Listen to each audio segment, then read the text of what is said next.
nkwaniriza ku extra digest mugoba nsonga nate kitalo nnyo kitalo ddala ekyatuuse ku byobulambuzi by'eggwanga ate n'ebizibu ebirala ebyabadde wakati awo eri but family y'Abannayuganda abafiiridde mu attack eyabadde ku Queen Elizabeth National Park ne family ya South African citizen ne munnansi wa UK bonna tutuusa okubasaasira olw'ekikanga bwekyo.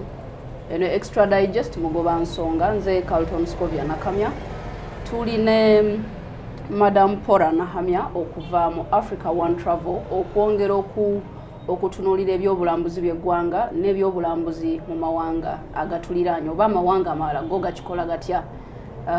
Madam Nahamya, kulikayo gye wabadde? Twavuddeyo twakomye obulungi tuli bulungi batulaba ab'emikwano abaagalwa mwenna our clients, our good friends, good morning. We love you very much, Africa One. Wala obadde ogoberera ekyabadde ku Queen Elizabeth National Park? Yes, it's absurd. Tuyinza obutatunuulira nnyo the security part of it naddala eri in detail tetugimanyi. However, police yagambye nti eno suspected ADF attack. Gaps kyezabaddewo mu byokwerinda by'abalambuzi bano okuba nti omuntu yazza abatujju abatebeeza okwa abatujju bazze n'emmundu ne abakuba bali wabweru wa mmotoka then ate emmotoka ne bagyokya. Ng'okosa experience gy'olina mu byobulambuzi olowooza gaps kyezabaddewo awo? Okay, thank you very much. Ekyo kibuuzo kirungi nnyo naye okusookera ddala mbadde njagala okusaasira nnyo abantu baffe abaafiiriddwe mu kabenje kano oba baagudde mu batujju nakiyita batujju, these terrorists that it's unfortunate. Terrorism is something that is widely all over the world that is condemned and everybody is against it. No one supports terrorism at all. However, njagala okwongerezaako ku maloboozi amangi ennyo agayinza okuba nga gatambula eyo yonna ate n'okuddamu kyogambye what could be the gaps oba mabanga kyagalimu kyekyabaddewo or out of experience ngaffe gye tulambula kati oba ki kye bayinza okukolawo okulaba nti nno ensonga eno tekola ki teddamu. First and foremost, we have even in Uganda what they call the tourism police.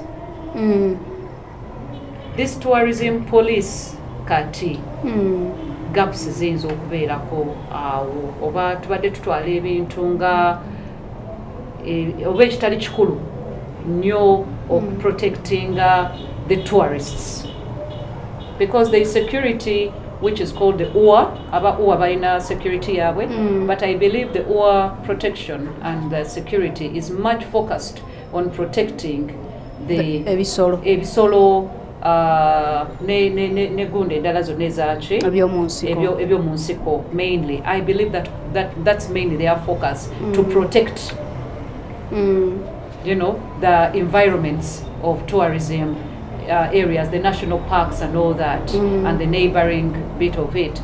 Of course, it also takes it appeals as well to the surroundings of the national parks, for example, and whatever comes along with the national parks.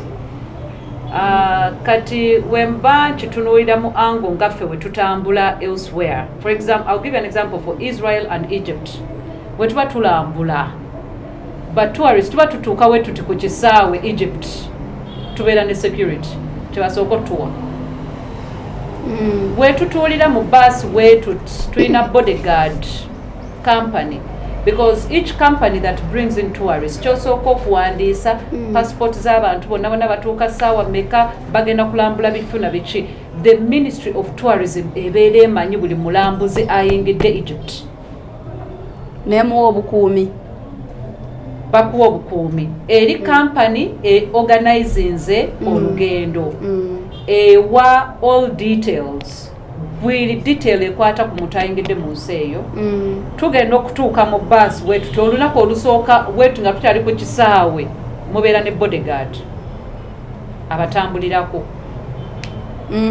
yes sibye binono gira n'okwata wali akamotoka n'okola kino kiri no you don't do that company eri etegeka eyina buli kimu okubanga bategeezezza the Ministry of Tourism neera toyinza kuva ku kisaawe nga temuli cleared by the tourism police temusobola. That is now Egypt for example. Kakati okweyongerezaako nga muvudde ku kisaawe hotels nazo nno ewa security first and foremost yasooka okufuluma na clearinga hotel n'alaba nti no it is okay we mwabuukinze ne mulyoka mufuluma emitendera gyonna gye batuyisaamu kati we tuba tweyongerayo kati we tuba tulina ewalala ne gye tugenda tubeera mu convoy batuvugira mu convoy you are not allowed whatsoever okukola ki okutambula nga temuli mu convoy wemba mugenda kati nga ku Mount Sinai mutambulira mu convoy waliwo areas ze bayita the black spots zo ze basuspectingamu nti no bazimarkinga nti no wano maybe the bagundi ba terrorists bayinza okukubaawo abantu oba bayinza okufunawo akabenje oba ki toyinza kuyitawo nga temuli mu convoy.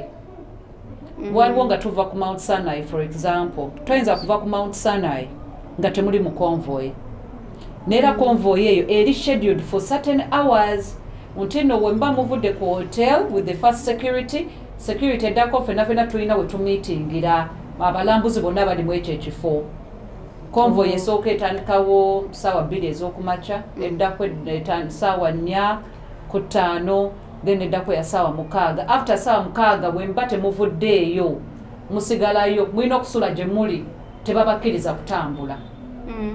Now that is what the tourism police does to protect the tourists. Kati ndowooza a few gaps that we need to learn as Uganda if we need to grow our tourism sector.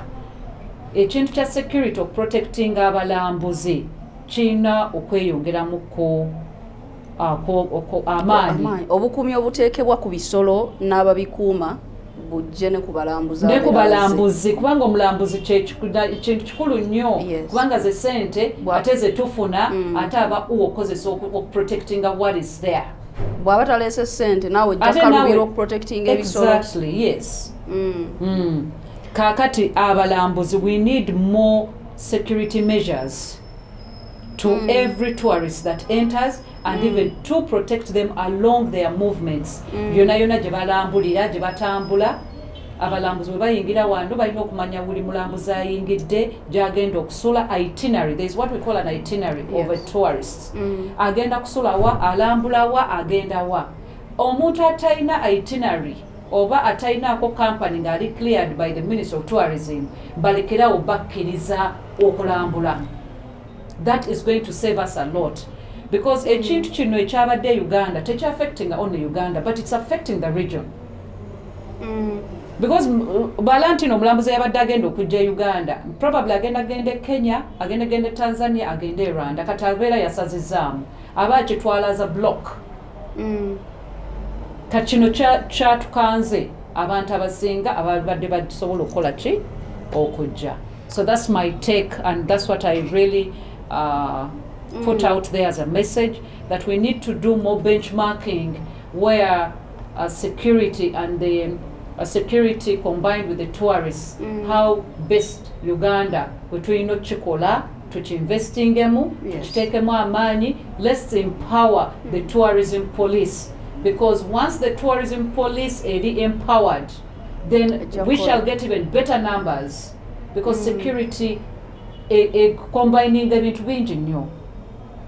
Waliwo embassies ziringa 2 zibadde ng'ogyeko terror alerts ze baali bayishuwinga kyaka kitutte emyezi ng'ebiri nga waliwo terror alerts. Yes. Naye ate nabo babadde bajja bawooninga abalambuzi bano nti toyolesa ssente z'olina eri bantu bozze okulambulamu. Beera mu bulamu obuli loki. Tolaga nti olina ssente ne woba ozirina. eyo naye esobola okubeera sport ng'esooviirako omulambuzi obuzibu. First and foremost, I do not, it's unfortunate what happened. It could have happened elsewhere in the world because terrorism is everywhere. It's unfortunate it happened in our motherland here. And we are not going to specifically judge on issues of money. It could be a political issue. It could have been just an incident that it's unfortunate that it happened to our people at the moment. Or we are not going to blame our government because it's just an incident, unfortunately, that came in. But this is much more of, I think it's just a political issue that but we are not going to, we cannot subject it to baba babadde balina sente babajjeko sente we babajjako sente bategeeza kwokya motoka. If there were no more robberies tino bantu babalabye na sente, they would not have burnt those vehicles. It was more than that. Because ababbi bano ababbi oba if they are just petty thieves, ababalabye ne sente, for example, if it is money, bajja kubatwalako kiba bintu, maybe bakubamu ku kibooka awo katono bakangamu, but they cannot get to that extent to do that. I think this is just a terrorist attack issue that is just hitting back to government, which can always be, handled by government, and we believe it will be settled. Paula, otambudde otwadde experiences bwe kibeera nga mugenze mu mawanga ag'enjawulo. Uganda ebadde recoveringa okuva ku effects eza COVID. Yes. Kati eno blow neegwawo. Kigenda kutwetaagisa ki okuzuukusa ebyobulambuzi byaffe okuva ku incident eno eyakanze abantu bangi? I'm sure cancellations kati zitandise okubeerawo. Nina ze nalabyeko online awo mbadde ntegeka cancelinze biki. There are going to be many. Definitely cancellations are going to be many. Myself as a company, we have been affected because you can imagine the information, myself, how I got it, came from a different country because we have been organizing tuli kutegeka as Africa want to tegeka abaana ogenda ebweru. Kakati we had organized with a few schools out there in one of the countries nga abaana bagenda kujja kati kulambula Uganda. And I got information from this country late in the night nga yabantegeezeza nga bafunye dda what has happened in Uganda. Nga nze sinaba nakukimanya ali e Uganda. So ekyo kyokka kyabakanze. It was a very big blow. It was a worrying situation because now ate kati nze kyabadde kye tukola bikubanga I'm dealing with minors baana be bagenda okujja Uganda okulambula. And bakwegendereza nnyo. And by the way, as we are having all these discussions with this school, jetwali nga bali mobilizing abaana bano, one of the key areas we are looking at was security. But unfortunately, labate insecurity ate ye hit in the back. They sent me a very, I was just showing him actually even the messages that were coming in. So, boke nyina teche batunulidde kati, this is what Paula, we discussed about the security, and you assured us that the security in Uganda is okay. What is this? Now they are killing the tourists, and you expect our children to come and tour. Impossible. We need to revise this. So, improving on what has happened and the effect and how these things we need to improve on our security and our tourism sector is exactly what I've been telling you. The trends of what the Ministry of Tourism together with the Uganda Police Tourism Department should work on. I think there is much more to do. Okuwa abalambuzi assurance eyo n'okubawa bodyguards. And also the other thing I would suggest, as other companies do elsewhere in other countries, we do contribute to the tourism police. Ndawola bwe tusasula gorilla permits. I think all tourists that come in here through the tour companies, we should contribute to the tourism police to protect our clients. Banga kati abantu abo as a company, they are my clients. and they are contributing to the tourism sector of Uganda. Naye anasinga okufiirwa because these clients do not come on behalf of budget the government or the money they are paying is to government. But we the companies, jukira, we are employing people, we are employing guides, amamotoka, kati emotoka z'omuntu bazookyeza bakoze eki. Let us contribute to the tourism police. Let there be a fee. Untino lesa abantu 10, we are going to be protected, you are going to be having a convoy. What is that small fee that we can contribute to support? Ate nera tukikole, tuleke chi. Let it not chileke kubeera corrupt is what in Uganda? Oh, enguzi. Enguzi. Chileke kubeeramu enguzi. Naye tukiteeke muki mu nkola. Kigenda kutuyamba nnyo okuimproving our industry and it will give confidence. Banga omulambuzi wayingira wano n'alaba ayina ne bodyguard ayina convoy ayongera okukola ki? Aguma. So let us work on that. Oh. Yes. Uganda egenda kufiirwa kyenkanawa ku butujju buno. Of course, there are many cancellations. That means many permits have been cancelled. Abagenda okujja okulambula. Abasinga bagenda cancellinga, and we don't know when people are going to recover from this shock. Of course, there will be a recovering moment of time, but I cannot just estimate just right now how much we have lost or how much we are going to lose and what period we are going to lose this amount of income that comes in through the Ministry of through tourism.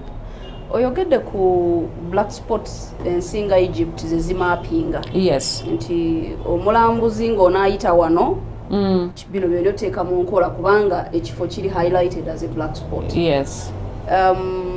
Uganda tulinamu black spots ezimappingibwa mu byobulambuzi.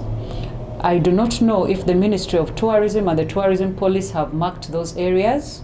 I wouldn't know. Because it's unfortunate this has just happened of recent. It's not been common in Uganda that tourists are being attacked. But now this has to open our eyes that there are areas of black spots. You remember that incident? Yes, we remember the incidents. And no one has brought out information to that.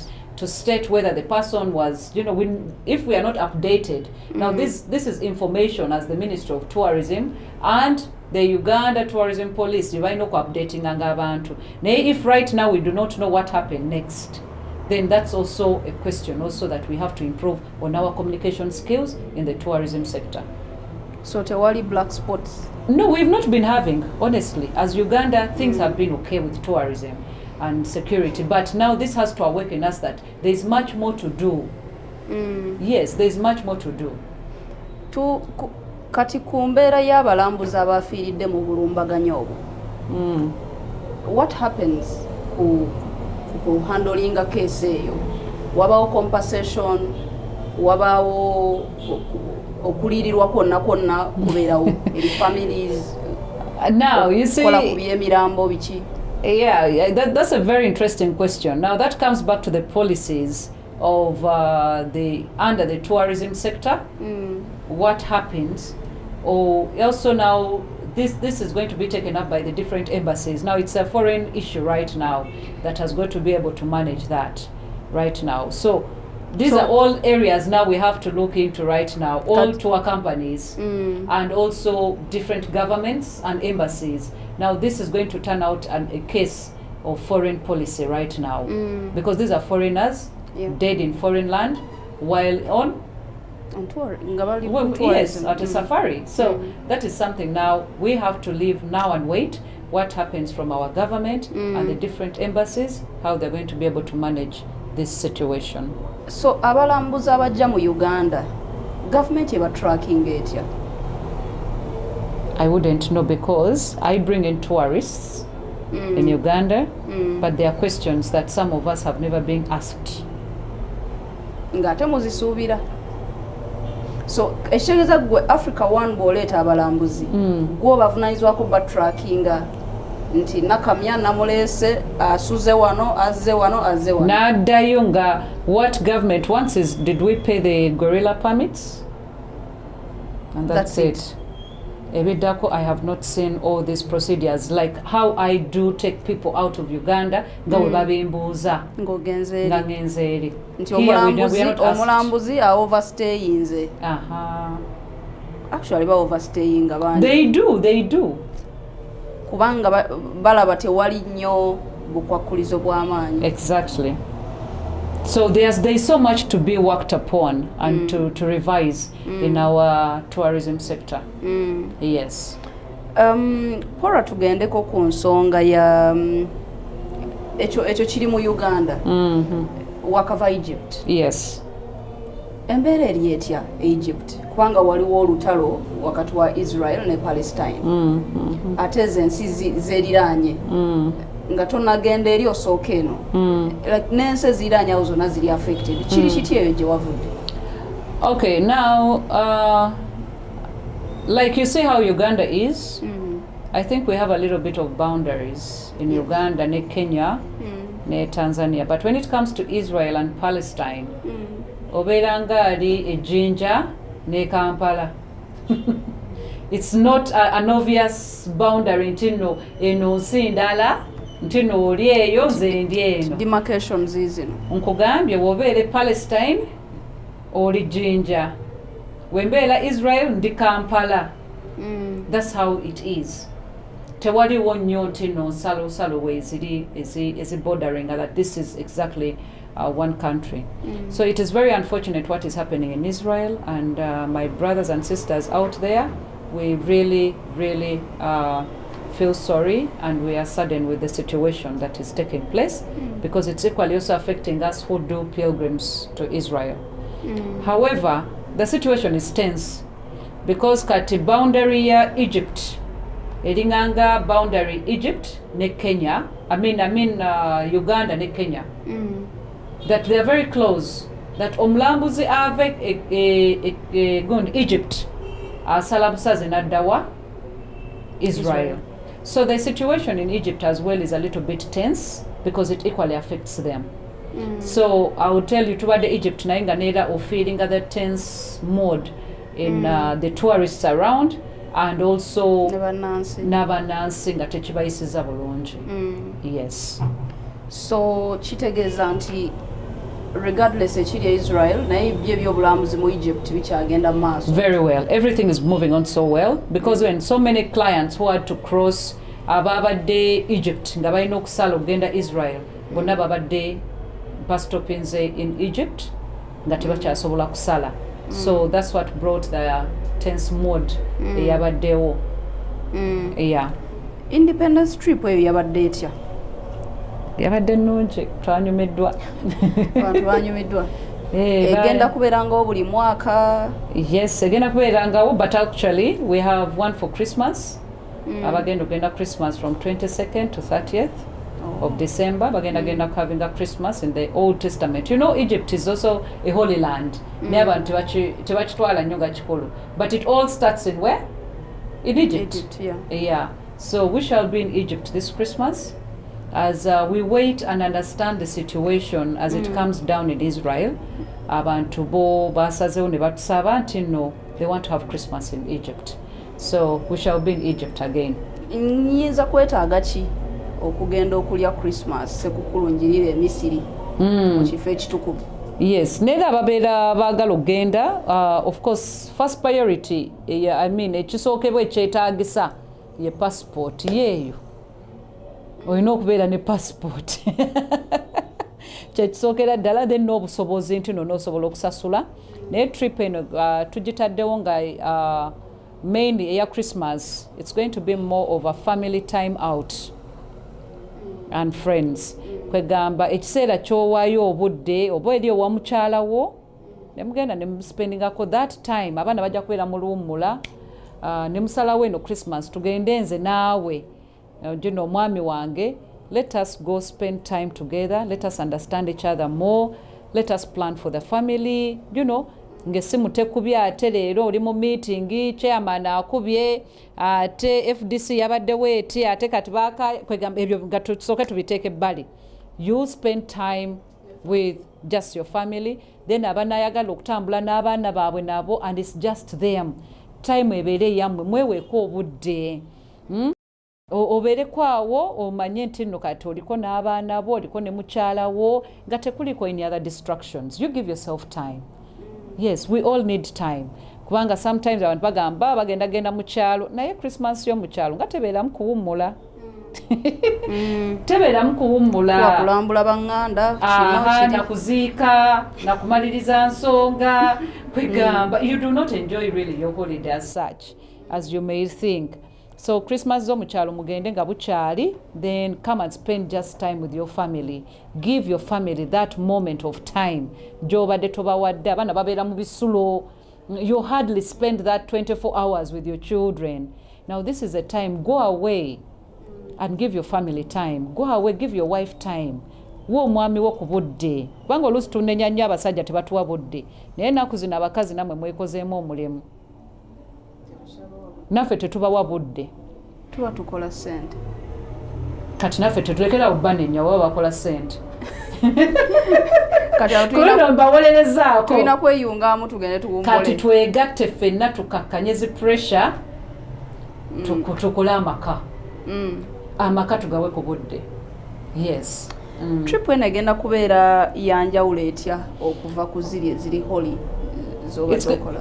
This trip is going to be special. First of all, it's a Christmas moment. It's a moment of love, sharing and giving. It's a moment of, Thanksgiving. It's going to be a moment of me time, my time with my family. You're together. So it's going to be fun. It's going to be, wagenda kubeerawo enjawulo seeri yennyini ey'okubeeraawo a moment of just that holy sites, but people are going to have also lots of fun in Egypt as well. Many people don't know what Egypt is, but we have discovered Egypt and we are taking people to see the wonders of Egypt. Atenga nayo, it's affordable. Akasente si kabi buli omu asobola neera nkiwa nti no naawe tunaaviira wano ojja kuba omaze okwewandiisa. Era ngenda kwewandiisa. Abantu bajjukize ayagala okujjamu eno Christmas offer. Yes. Akusangawa. Era biki byajja nabyo. Okay, our offices ziri ku Uganda House, kati tuli Kampala Road, twajjira ddala makkati g'ekibuga, omuntu yenna wasobola otutuukako. Ate deadline of this trip, abantu bonna banaayagala ogenda ku eno trip, tuggalawo nga 10 ogwa December. 10th December, we are closing all registrations. Abagenda okwagala okugenda Egypt to spend Christmas in Egypt. Yes. Ebisalo tujja kuba tubategeeza abaana babazze. Registration is open and it's open to all those who want to travel, and we encourage families to come along with their families to enjoy this trip. Kasito nnyonnyodde engeri security ya Egypt gye handlingamu abalambuzi, so omuntu talina kweraliikirira nti ekyabadde mu Uganda tekigenda kudda. Bali bakimasteringa. Bakimasteringa, bamanyi okuprotectinga omulambuzi. N'ababaddeyo banjulira bakimanyi. Omulambuzi kya muwendo. Oli gold. You are gold, or even you feel it right from the airport, the way you are handled, the way you are received, the way you are protected, all throughout. Buli hotel ina security. Yes. So I think there's a lot we can do and we can achieve it. Paula, oyamba abantu okutambula. Okubayambako. Waliwo incident eyabaddewo ku Munnayuganda eyabadde agenda e Canada. Oh yes. Ku nnyonyi. N'afuna attack ku nnyonyi. Unfortunately n'afiirako. Ne bafuna emergency landing mu Iceland. Yeah. Omulambo ne baguwummuzaawo. Ennyonyi tesobola kubeera nga kuliko omulambo like kuliko n'abantu abaloti genda tiisa abantu okukosa airline eyo nti bakuuse ku destination. First of all, omuntu kiki kyalina okusookerako okuteeka mu nkola nga tannatambula ne bweba flight gyagendako ya 1 hour?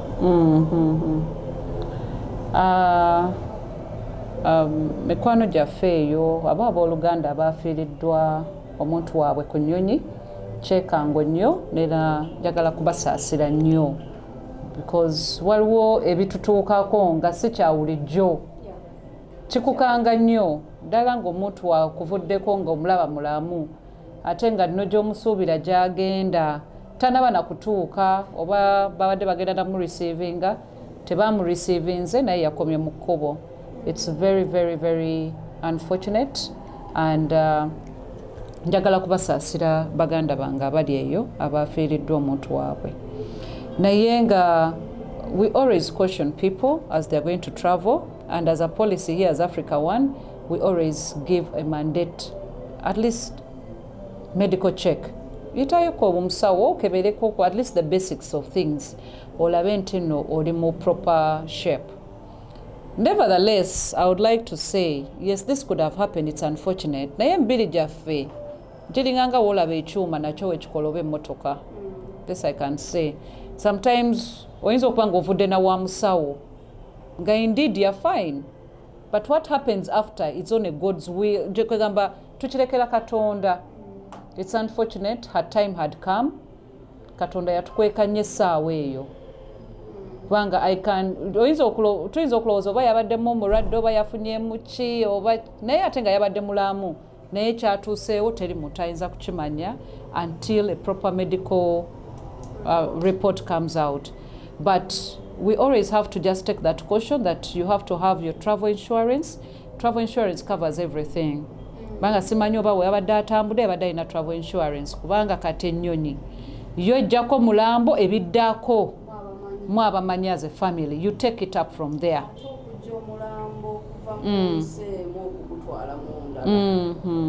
That is also another issue.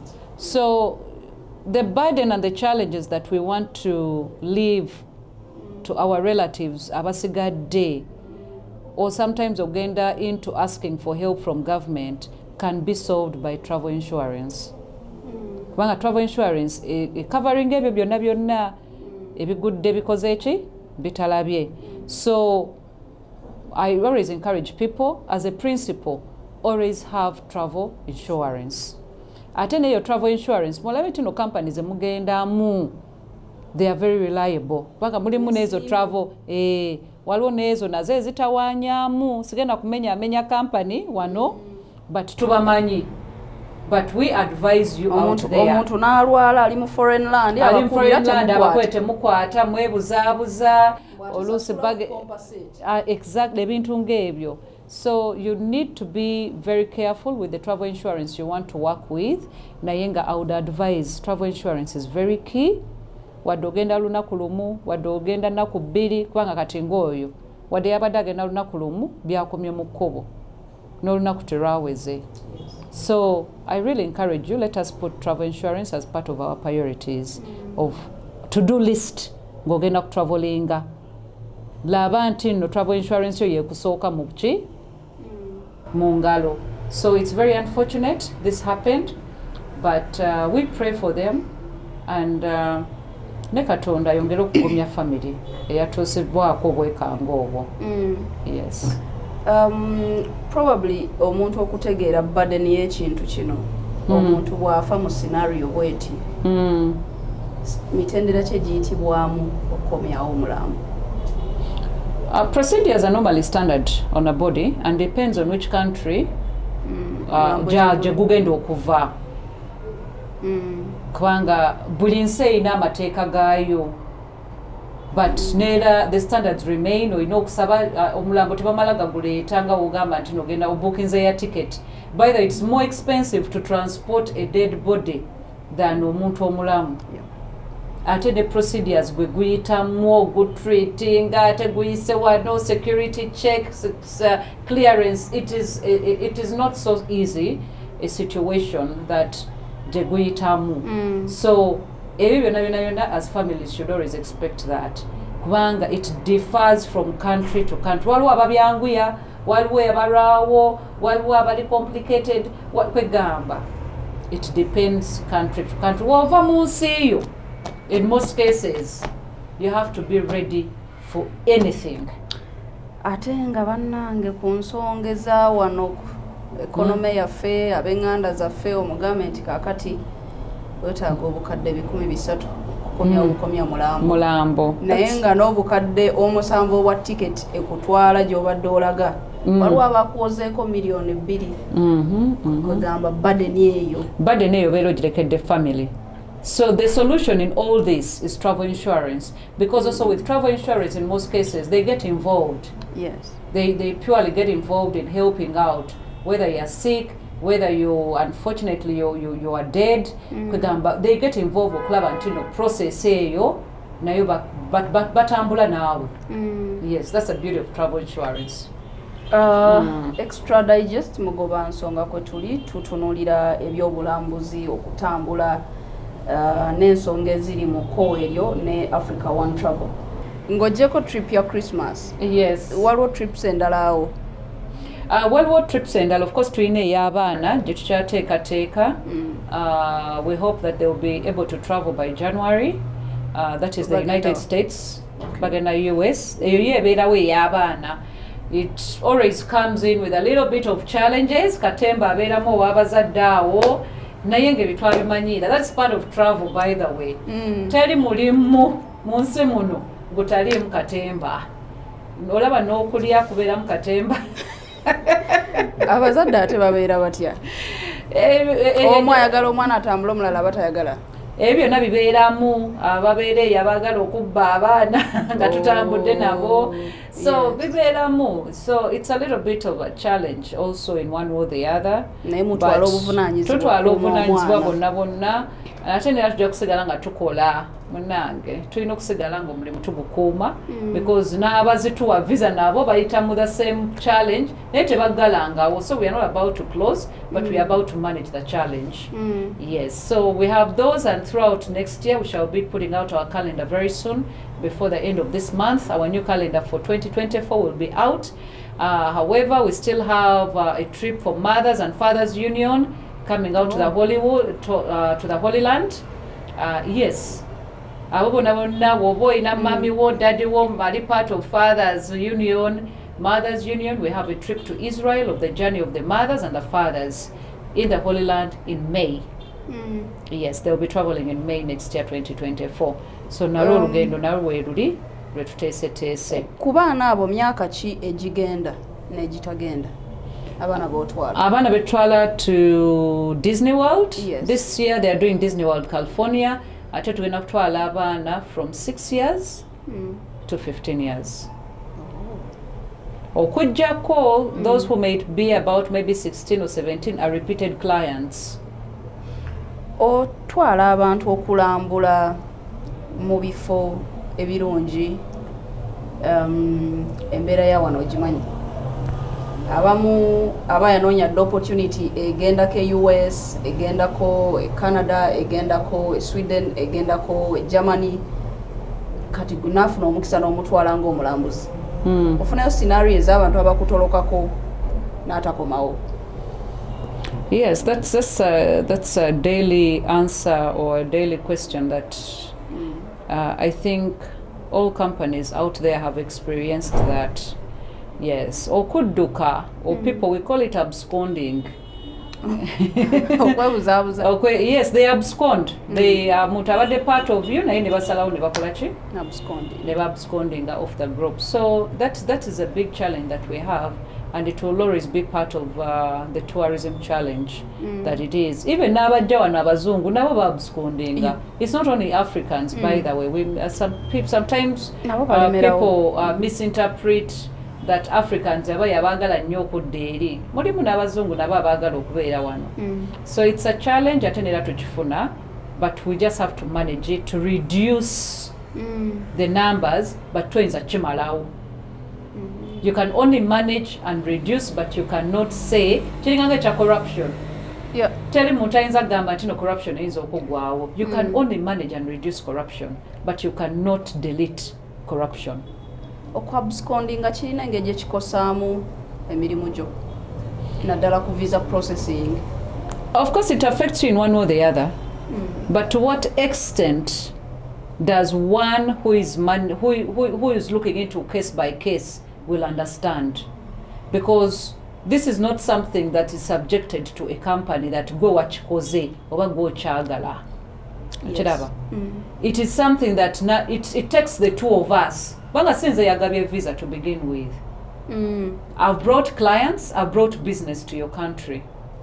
Yes. unfortunately I have wrong clients who have abused the opportunity. Kubanga omubbi tasooka kweranga. Yeah. Muteno leero ngenda kuyita wa Daniel gwe ngenda okubba. No, amulabirawo nga amutuuseeko. So even this can affect us, yes, but it only takes two because we work together. I'll bring the clients. I have looked at them. You also look at them. Ongambe Paula, muba client batano bendese, nkwaddeko visas nnya onoomu nange tali clear. Aweshegera mumme visa nawo oba okiraba because it is in your right to give or to deny. But you don't deny the entire group because of one or two people who disappeared. Then it means if that's going to happen, no one has to come to you to do what? Yeah. To your country. Exactly. Then that means you're saying there cannot be tourism in the world. Yeah. So it affects us in one or the other. It does. Abantu abasinga bwajja ku travel company okunoonya visa, I mean opportunity y'obulambuzi, abayagala assurance ti visa ajja kugifuna. Visa bwegaana visa bwegaana nga bamutadde mukakungunta ka microscope n'agamba bwe tojja kukomawo wammwe, yensonga gye batera okwekwasa. Side yo kibeera kitya? How do you handle that pressure?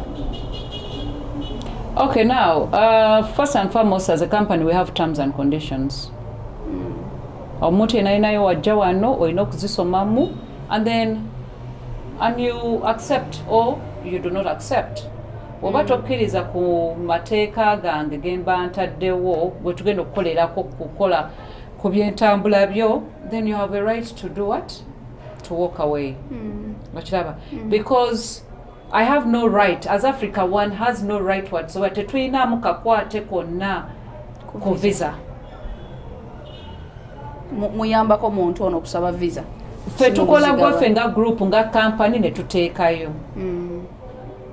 Eri embassy yeina akakwate ku ani gwe bawa ani gwe bamma. That is number one. Two, we have no control on processing of the timing. Banga waliwo oli ajja n'akulaga nti no yayagala nakugenda nkya mu America. Tonana kuteeka mu form application biki yakulaga enkya ayagala kugenda. Agenda otuuka ku appointments poto nga bamuwa mwaka gujja. Gojja gokka 2025 kati yeriko. So we have no right over that. We have no control as Africa One. Ochidaba? Bali by controlling a poto yabwe, how many people they are going to see, what time and everything. Ebyo nabina tetulina ko control. Yes. So omuntu yenayina wajja nera tusooka ne tukimugamba. Guno mne mtugenda gukola.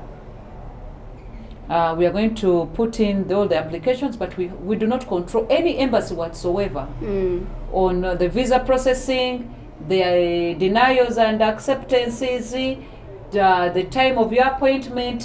Ebyo byonna si byange, sibimanya nako sikola nayo simanyi.